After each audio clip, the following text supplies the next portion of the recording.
Good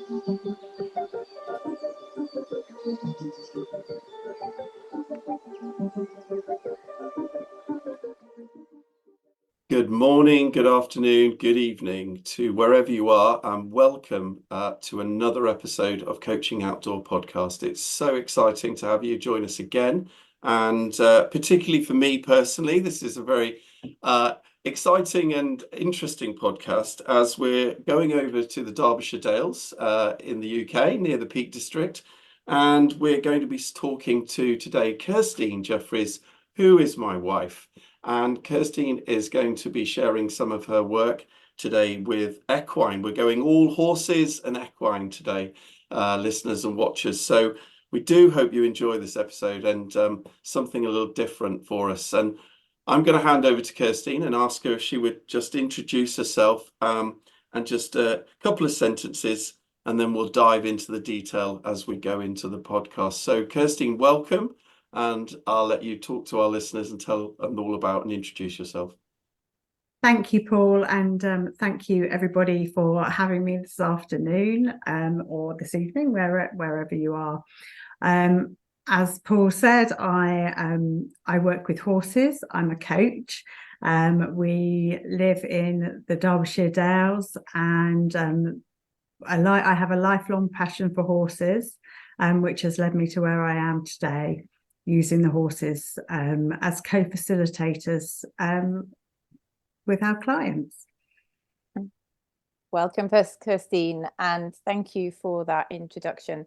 And we've been dying to get another animal-based podcast out to everybody. And clearly, Alex and myself have been aware of your work through Paul after he has been very much kindly helping out in the podcast. So it's been on the list, our famous list of people that we want to have a conversation with. So finally we've managed to track you down. I have to say personally, I am very, very curious about this episode. For me, horses are not something I have much connection with or relationship with. I think for me, that spans back to my childhood. A lot of these things often do.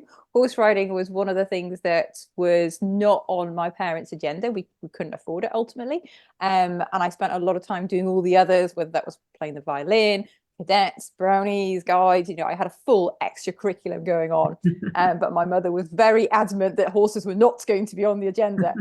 But anyway, this is all about you. We ask our guests about their earliest memory of being outdoors. So we would love to know what your earliest memory is. Clearly, I'm curious whether it involves a horse or not. And then why do you enjoy being outside so much? It doesn't actually involve a horse, although that is one of my early memories. I think one of my earliest memories of being outdoors was when we actually moved house when I was about 4. And I remember the garden at our new house was, to me, it was overgrown, and it was just like a big playground. It had 3 huge apple trees in it. It was overgrown. It had lots of little nooks and crannies. And my brother and I just had a wonderful time being outside. The house my parents had bought needed renovation, and I think, to be honest, most of our time was spent outside in the fresh air, just playing, really. And that's one of my earliest memories of being outside. I've always loved horses. My auntie had a horse, and I think I get it from her. We had a dog when we were growing up, and family holidays outside. I just love being outside, feeling the air on my face, and just being out, really. Oh, that's fantastic. And it's really, we hear so often gardens and early memories come up, and time outdoors and playing, and I'm sure many of the listeners will really resonate with them, and just fresh air and air on your face and so on. And it's those early memories that are just so important. And I'm sure, as you say, those kind of animals being out there, those early memories will have started to shape you. Continuing on that theme, could you take us into that early memory, that new home And then how do we end up becoming a coach and equine and that sort of almost line of your career? Would be fascinating for the listeners and viewers to see, and just how you end up becoming an equine coach and that work. Could you fill in those milestones for us? Yeah, so my auntie, like I said, had a horse, and I can remember her and a friend riding to my parents' house and being out in the front garden, and me having a sit and a ride on the horse then. I think I'd always loved horses, and I think that just cemented the relationship that I had with them and the want and need to do more with them. I was lucky enough to have riding lessons. That was probably one of my favourite times of the week, despite having numerous allergies and skin conditions as a child. I still wanted to delve more into the horses and ride them and be with them. And I think back then it was very much about riding them more than anything else. I ended up having a horse and competing and doing things like that as a child, and doing a lot of pony club competitions. And when I got to the stage where I had to choose with A levels and things and go on to uni, I was encouraged to do where my passion was. And therefore I chose horses. I learned to teach people to ride, and I went on through my education to study horses at university. So that passion was always embedded with me. As I went through into the work environment, horses did lead me into insurance, actually, which is where I became I worked in an office. I started off doing horse insurance, which led to a sort of a decade within the insurance industry a long time ago. And I think through that, I learned that actually I loved helping people, or I wanted to help people. I had a team of people. They were all quite young at the time. And they used to come with me. And I spent a lot of my time not just working, but helping them face the challenges that people face. And through that, managing a team, I always wanted to do something more than what I was doing then. So fast forward a few years, and after I'd had our son, I still had an interest in horses. I had my own horse through this time. And it was then that I decided to look at how I could consolidate my love for the horses and helping people. And I started to look around and see what there was. And Equine Facilitated Coaching has been around for a while. It's gained momentum more recently.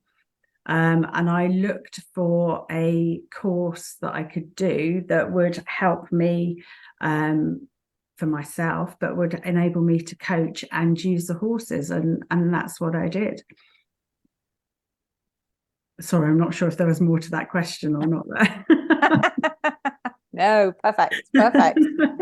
And just hearing how you have knowingly held that passion at the center of your life from the offset. I you know, people's backstories and how their identities shift and flux throughout their lives, and you know, potentially what remains constant and what doesn't.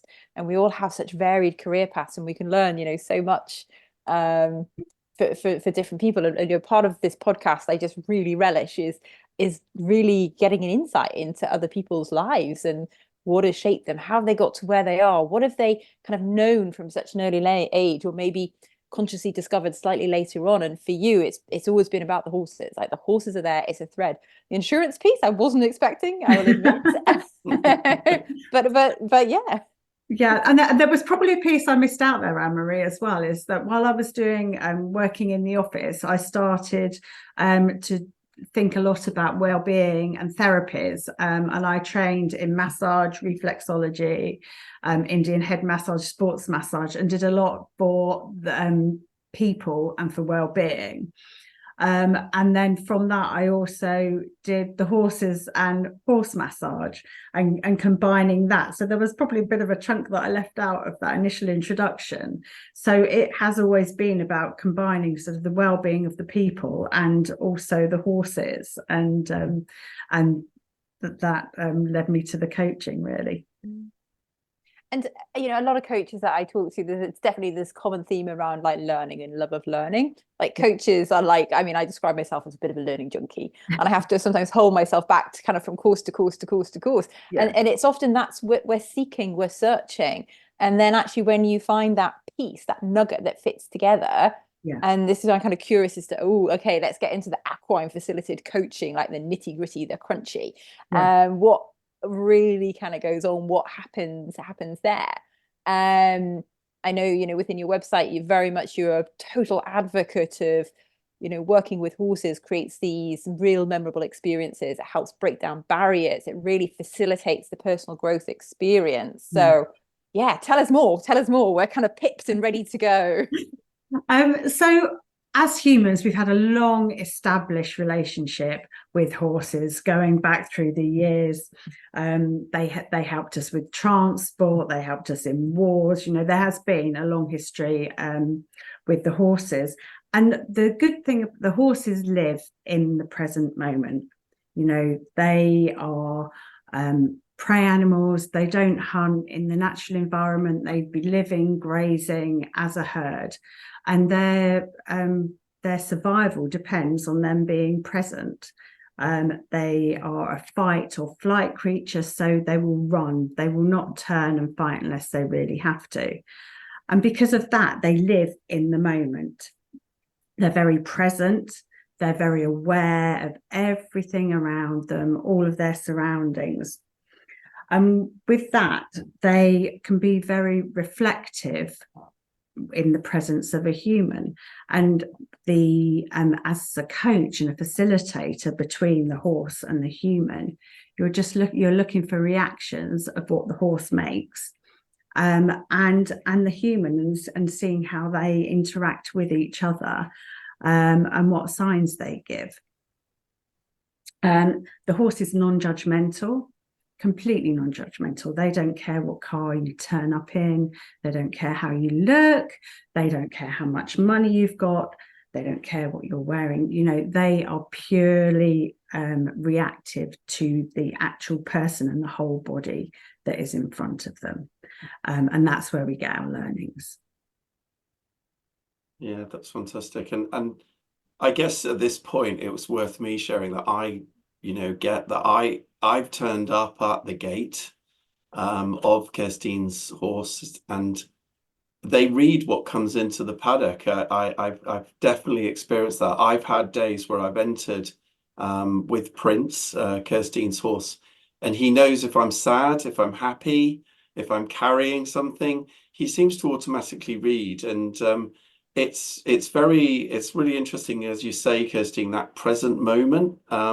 I've experienced it myself, and it's really quite moving, and really kind of gives you something reflective back.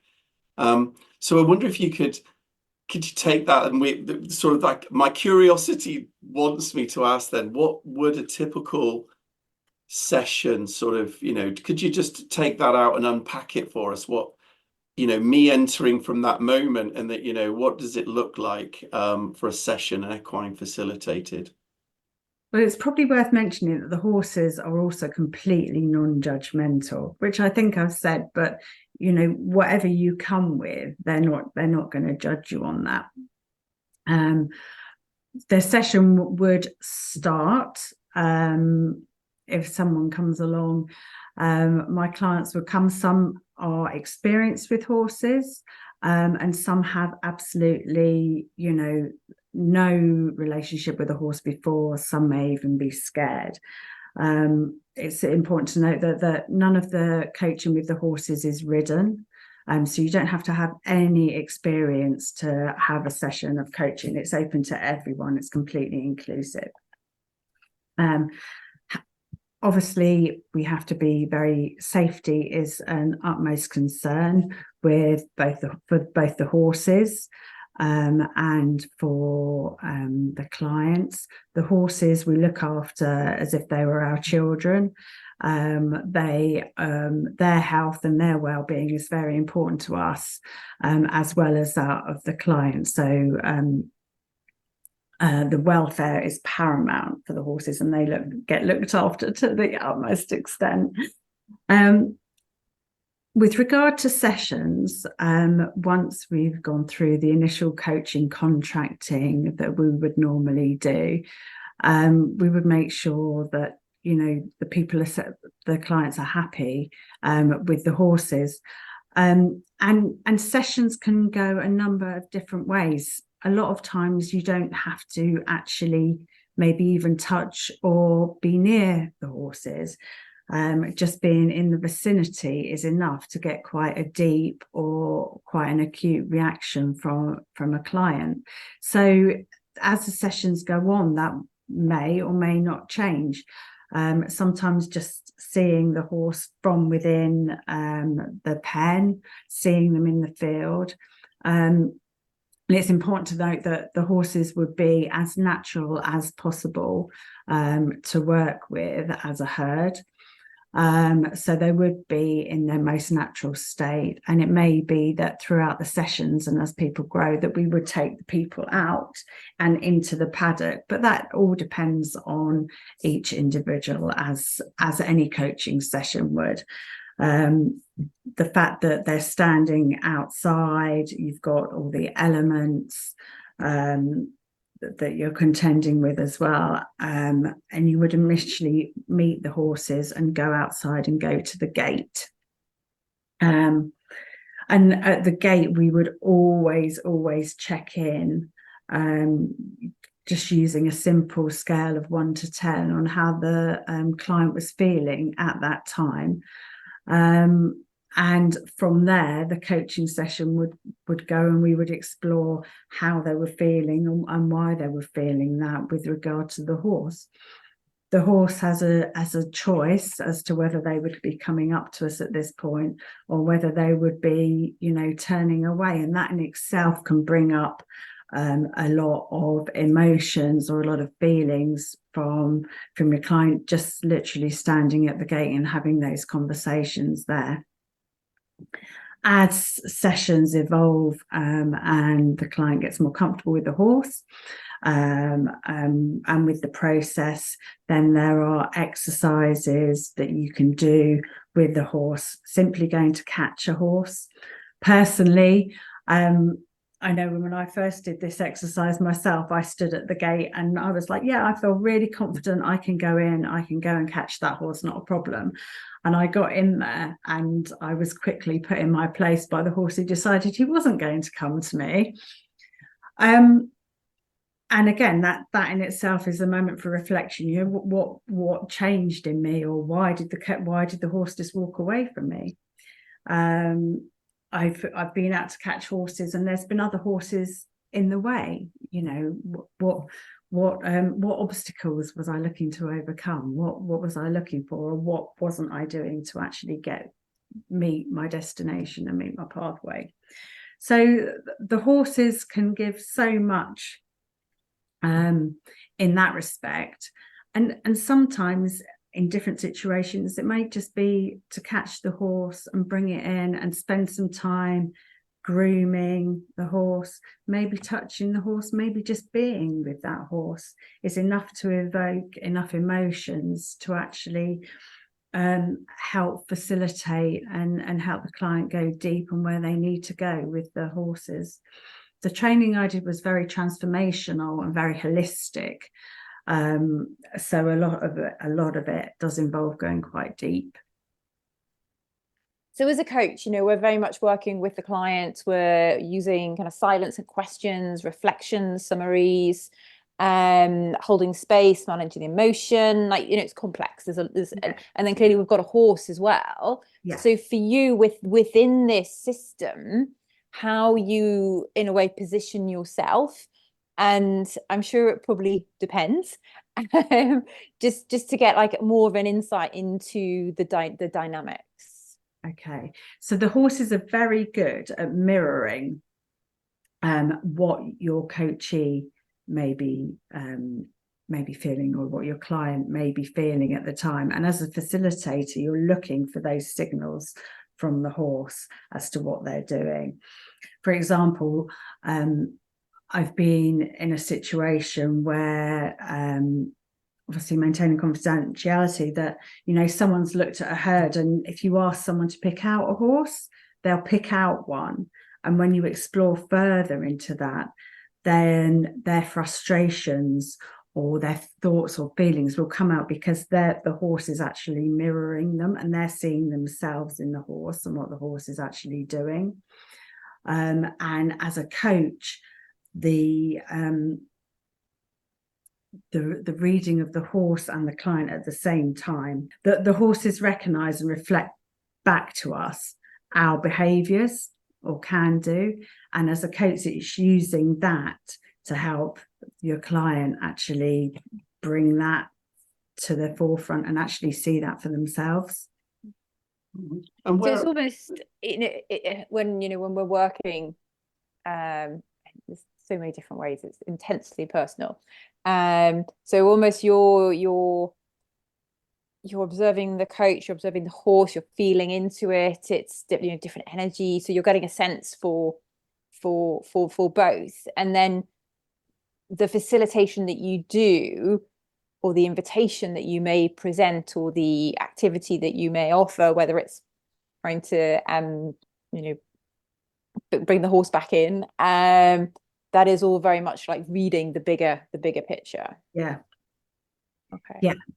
The horse, because the horses are so in the moment and they're so aware of their surroundings, it's looking at that and seeing how that might be reflecting back onto how the client is actually feeling for the day. For example, that the horse might not want to be with the client, as an example, and that could invoke feelings from the client. Or the horse might come and put their nose on their heart or on their chest and actually want to be with them. And as a coach, you'll then be able to ask those people, what does that signify for them?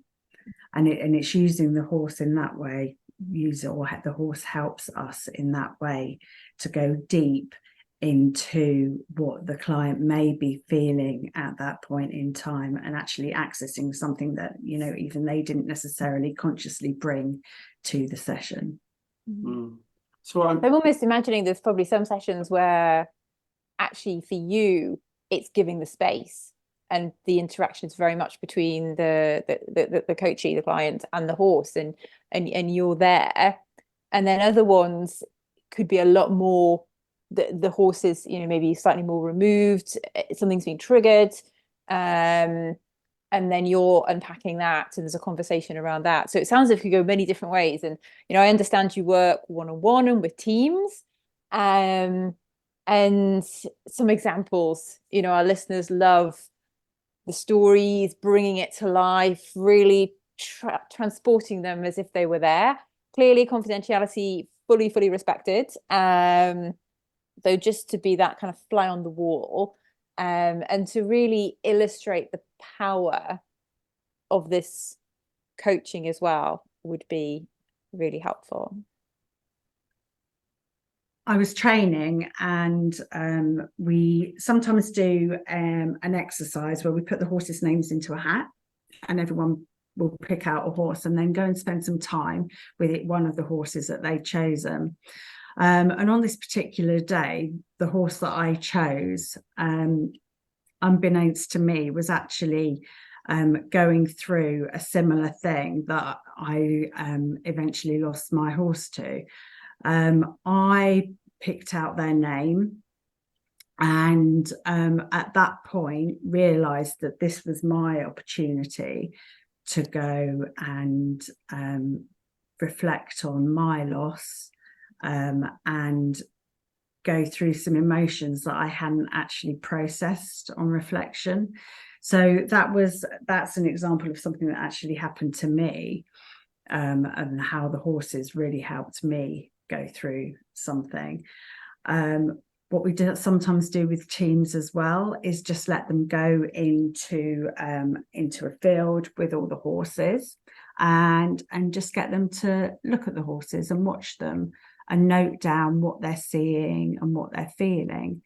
And sometimes people will all stay together and confer, and other times people will go off on their own and maybe watch from a distance. And from that, you can see from a team perspective how that can be interpreted back to the team, and open up conversations around why they did particular things in that scenario, and how that relates back to the workplace as well. That's great. So typically, Kirsteen, what type of people, might they come away with an emotional experience that you would observe? I mean, could you describe some of those that you've seen? I've seen people who have gone completely into emotions that they've shut away, that they haven't accessed, that they haven't felt that they can explore. They haven't allowed themselves to be vulnerable. They haven't felt like they're in a safe space to be able to be vulnerable and be able to release those feelings. And I think that's one thing that's really important in everything we do, is creating a safe space, where people feel that they can show their vulnerabilities, they can trust the horses, they can trust us, and they can be who they want to be. And if they do need to go into that space that they haven't been able to access before, that they're allowed to do that, and they're given the time and the space to do that, and explore the emotions, and maybe explore why they haven't been able to actually access them or feel able to access them previously. Oh, that's great. That's great. That's fantastic. And I mean, what I'm really feeling and experiencing is that, it's deep work. It's quite emotional, or it can be. And, that really takes some, experience and knowledge and ability. These are big animals, or they're big animals to me. They seem that, and, again, that comes with a level of responsibility and risk assessment, and this very present thing that we're talking about. Not just is the horse present, but I'm sensing as a coach, you have to be very present in the moment. You're reading almost as a triangulation between the horse, you, and the coachee, and you're constantly seems to me to be assessing that constantly, when to move in, when to step out, when to be safe, when to not. And I guess you have two parties here that could do something a little unexpected. So I wonder, on that basis of that, almost that context, we would obviously strongly advocate, I guess, the three of us, that this isn't something you just rush out and do tomorrow. Could you explain sort of the qualifications, the processes that you've been through, or even the length of experience? Because it does take some knowledge and experience, clearly, to do this, and we would not want people to suddenly rush out and feel this is okay to do it.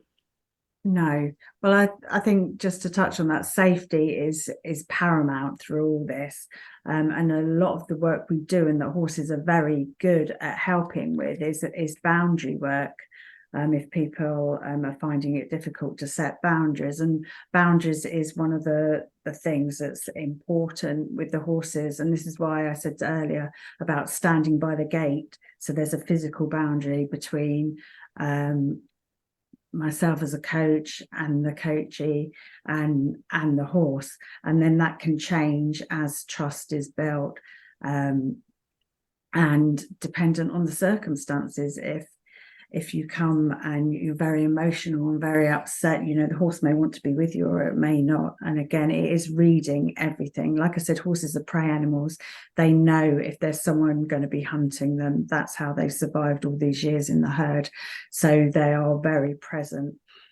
So just going back to your question, they are large animals.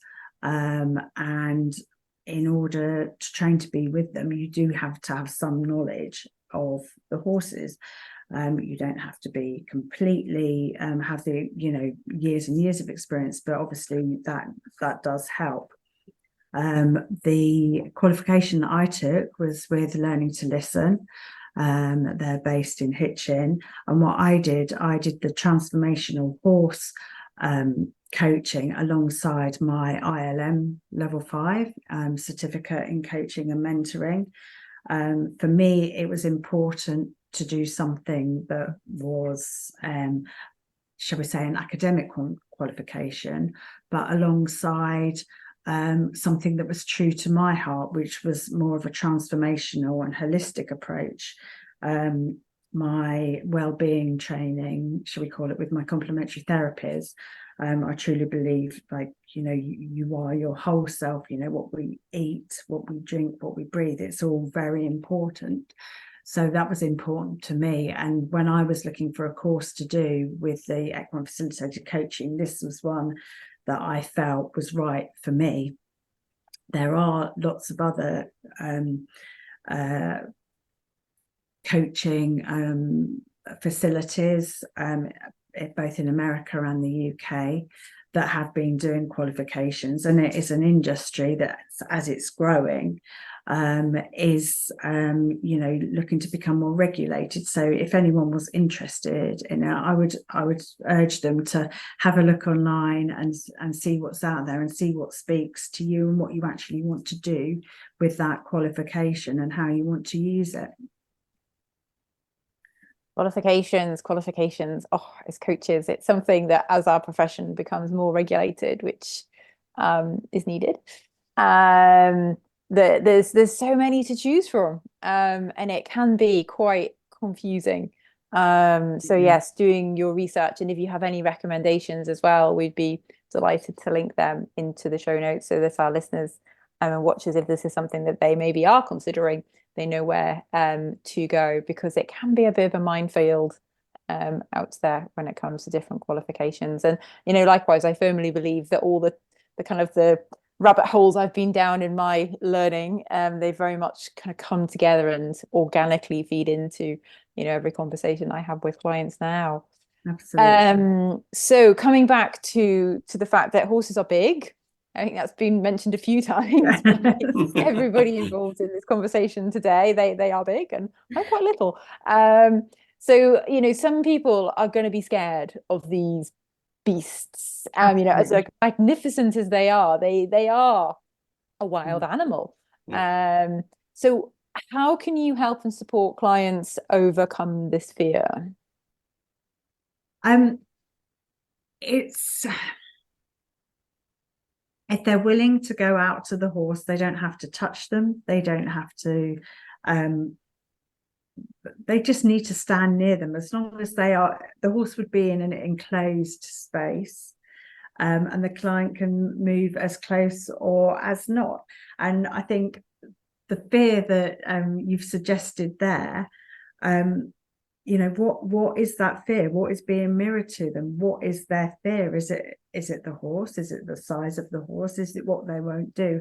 I mean, all of those things would open up numerous different questions for the person. But I think if people want to use the horses or want to take part in the Equine Facilitated Coaching method, then there would be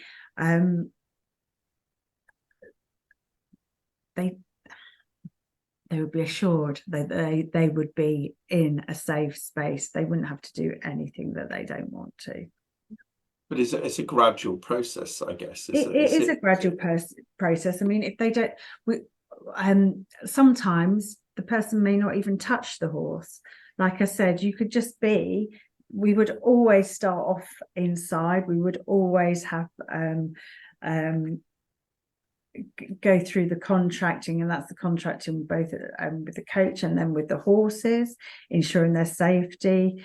We would never leave people alone with them. There would always be someone with them, and they literally would not have to touch a horse or do anything with the horse at all. And a lot can be found out just from being in that scenario, really. And then that can gradually be worked on. And, you know, there would be a lot around trust by the sound of it, with someone who wouldn't want to go near it. It would be building the trust up with the client so they could do that if they wanted. And I guess as well, that's building the trust as well with you as the coach, to know that you're effectively, as we would call it as coaches, you're holding a safe space for them, not just the horse. But I guess the horse is almost this triangulation again of trust, that you know the horse, Absolutely. You're beginning to know the coachee, and you know, and again, it's that, isn't it? It's that almost triangulation or circle of trust that you're holding, but everybody's got to be taken through it gradually. Is that have I got that right? Or absolutely, you're holding a safe space for your client, and you're holding a safe space for the horse. And if with physical boundaries in place to start with, if they were scared, and then if and when the coachee or your client is ready to go in with the horse, then that's facilitated as well. So every step of the way is facilitated, and no one needs to. Safety is paramount. Because I was always taught as a kid, never go around the back of a horse. always seemed like a very dangerous place. But I guess that's the point. There are certain boundaries that you would teach and hold that, I guess. Is that absolutely. And the horses that would be used for someone who, I mean, horses aren't violent. Horses want a sedentary life. They're quite happy eating. They don't fight, and they don't look to have a fight. And that's the whole thing with the horses, that they react in split seconds. So you're reading them all the time. So a horse in its normal environment will be quite happy munching on its hay net, and if you were standing outside the field looking at them, then you know they're not going to do anything. And I think reassurance for the client would be, you know, utmost there, that the horse isn't going to hurt them at all. It's fantastic. I want to go now. Actually, I want to go and try. And this whole, you know, it's I've seen the power myself of some of this work, not completely, but it is truly amazing. And I would encourage any of our listeners and, you know, viewers, if you have some interest, or this is sparking something, it's immensely powerful. They're such gentle creatures in their way. They're large, as we've said, but they are very gentle. And I've experienced myself some of that really quite embodied deep experience, and it is just wonderful. And it's lovely to have the opportunity with yourself, Kirsteen, just to unpack this a little and get a better understanding. And it's been really fascinating for me as much as, and I thought, you know, I had some information, but you've got me thinking more about other stuff, which is just wonderful. So with that in mind, just taking that on, have you got some lovely resources that perhaps our listeners, if their sparked interest has happened, which I'm sure it has, with undoubtedly people will be listening, where would they go? What should they look at online? You know, reading, anything that you think would be useful to direct them towards something? Yeah, absolutely. Caroline Resnick is a trainer and has written many books, including The Way of the Horse, Riding Between the Worlds, The Power of the Herd, all really, really good books. Linda Kahanov is another lady. She's based out in Arizona. She has some online courses, and both of those were sort of pioneers on the coaching with the horses. Another documentary you can Google is The Path of the Horse, which is very interesting. And if you put in Equine Facilitated Coaching now, you will come up with a number of leads that you can explore further. But definitely Linda Kahanoff and Caroline Resnick, I would invite you to take a look at some of their work. And of course, we will make sure that all of these are signposted in the show notes on your episode page on our website. So most importantly, how can our listeners and watchers get in touch with you to find out more about your work and to reach out? Absolutely, thank you. Yes, we if you look at pebbleassociates.co.uk, we have a website, and there's an equine page on there that gives you a bit more information, and my contact details are on there too. Perfect. And again, that will all be linked. Thank you so much for coming on and giving us an insight into this area. Like, coaching outdoors is it's a niche, if you want to call it that, and this is like very much a niche within a niche. Yeah.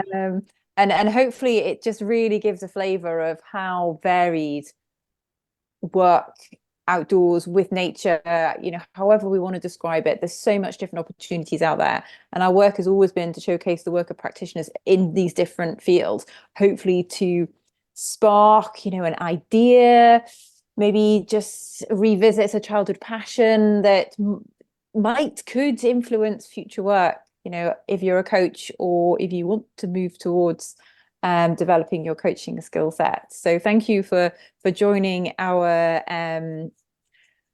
tribe of outdoor coach podcast guests who have really come on and really been very generous with their time and sharing their expertise and their knowledge as well. So that said, if you're listening in and this is your first time, thank you for hunting us out. There is a 6 series to go back and explore, so do kind of dip in. We are recording this February 2024, and looking ahead, we do have a very exciting in-person event in the summer, which more will be revealed literally in the next few days as Series 7 launches. So yeah, our mission was always to bring like-minded coaches together. We've been doing that online for nearly 3 years, and this is our first in-person event, so we are all over the moon. A dream has come true, and a lot of event management work is going on behind the scenes, so please do check that out. And as ever, if there's anyone you'd love to see featured, please do let us know your thoughts about this episode. Let's continue the conversation. So wrapping it all up, a big thank you. Thank you to Kirsteen for taking the time. Thank you to my co-host Paul, as ever. It is always a pleasure. Thank you to Jay, who will be doing the editing behind the scene, Alex's partner. And thank you, dear listener or watcher, for taking the time to listen in, and enjoy the rest of the day wherever you are in this wonderful world. So if you enjoyed what you've heard, like it, share across your network, and subscribe to our YouTube channel and LinkedIn community page, the Coaching Outdoor Podcast. Thanks so much in advance for your support.